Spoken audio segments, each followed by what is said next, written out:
Глава МВД Юрий Поляков в своем отчете сделал акцент на том, что в республике наблюдается динамика снижения преступлений. С 2017 года в течение 5 лет уровень преступности в регионе снизился на 28%. Уровень преступности на 100 тысяч населения составил 2567. Прошлый год 2634. Это самый низкий показатель за 5 лет. В прошлом году сотрудниками полиции раскрыто более 1000 преступлений, каждое четвертое из которых тяжкое и особо тяжкое. Возросло количество установленных лиц, совершивших злодеяния. Общий процент раскрываемости преступлений составил 48%. И если вы внимание обратите на раскрываемость по основным направлениям, увидите, что раскрываемость по основным направлениям повышена.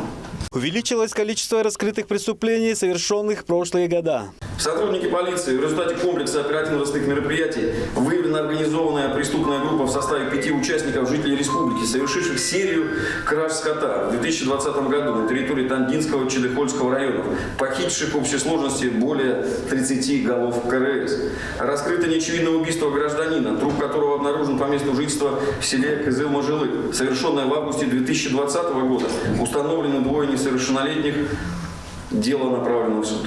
Снизилось количество грабежей и разбоев. Министр внутренних дел отметил, что общее количество хищений сократилось на 50%. В то же время остается актуальной проблема с кибермошенничеством. В выступлении главного полицейского региона были затронуты проблемы скотокрадства, защиты детей, борьбы с бутлегерством, наркотрафиком. В заключение Юрий Поляков пожелал активизации межведомственного взаимодействия со всеми субъектами профилактики и заверил, что тувинские полицейские впредь будут выполнять поставленные на них задачи в полном объеме. Сайгын Бюян Монгуш, Азамат Очур, Тува 24.